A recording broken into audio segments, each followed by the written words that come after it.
Modeling uncertainty. We shall for a while concentrate on investments with only one future cash flow in 1 year. We've been working with this representation for a while. Today we spent a price or a cash flow P, so sometimes we call it C0, and in 1 year we get a cash flow X that we've called sometimes C1. The tools and analysis we shall present apply both to financial investments and to physical investments, so we shall not make the distinctions. And time, as we saw, will be discrete, and we shall therefore look at one step. The model, of course, is simple, even simplistic, but it will be sufficient to explain the fundamental financial concept of discounting. There are two such investments with a price P today, or C0, and a cash flow X, or C1, in 1 year. Those where the cash flow X in 1 year is a sure figure, and those where the value of X is an uncertain figure, or unsure figure, in 1 year. Let's look first of all at the sure figure case. When we buy a bond issued by a strong, creditworthy borrower, the payment we shall receive in 1 year is a sure figure. For instance, when we buy for, say, 1,000 euros a 1-year 3% bond from a government of a strong developed country, we know that in 1 year we shall receive 1,030 euros. The representation is this: price today P, 1,000 euros, value we get in 1 year, 1,030 euros. A consequence of the no arbitrage principle is that any sure bond producing a value Y in 1 year, we know also its price. It must have today the price Y divided by 1 plus R0, where here in our example it was 3%. In general, in finance, this R0, the rate of sure bonds, is called the no-risk rate, or also the zero-risk rate. And let's see exactly why we have this formula. The no arbitrage principle says this: in the same market, two identical products cannot have different prices. That's as simple as that. On a market with two people selling salads of the same type, they cannot sell them at different prices. So if we have S and T, two sure 1-year bonds, and S has the price P of S today and value X in 1 year, and T has value Y in 1 year, Y is a certain proportion of X, well then, T is equivalent to Y over X, S, if we could split bonds. So T must have the same price as this proportion of S, Y over X. That is, the price of T must be Y over X, the price of S. Let's look at the calculation.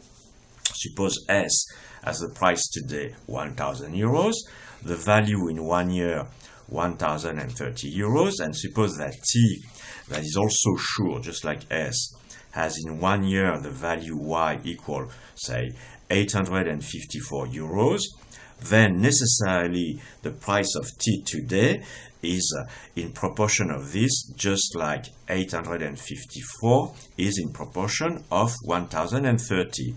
That is, the price of T must be 1,000 multiplied by 854 divided by 1,030. That's roughly 829 euros. And if you are ill at ease with considering a proportion of a bond, S, then consider, for instance, 829 bonds S, which must have the same future value, as 1,000 T's. So this must have the same price as that, and therefore T must have the price 829. That was the case of sure future values, which play an important role in finance that we shall meet again and again in finance and also in money. But let's turn now to the other case where X is uncertain. Uncertain future value. In most investments, the value we shall get in 1 year is unsure or uncertain. That is, today we spend a price or an expenditure P, and in 1 year we get a certain sum X, but today, viewed from today, this X is unsure. That's what I mean by these dashes, blue dashes. That is, X will be a value like that. Here's an example. If I buy today one IBM stock, today or yesterday, on February the 20th, 2011, IBM traded for $164.84. And by the way, we have here 5 years of the prices of IBM. Well, if I buy one IBM stock and I intend to sell it in 1 year, that is, get its price and also its dividend in the meantime. Well, I don't know what will be the value of IBM in 1 year. It will be some figure X in February 2012. So this is an unsure value. There are 3 approaches to get an idea of the price of IBM in 1 year. One of them is using probability theory. Another one is the approach of chartists.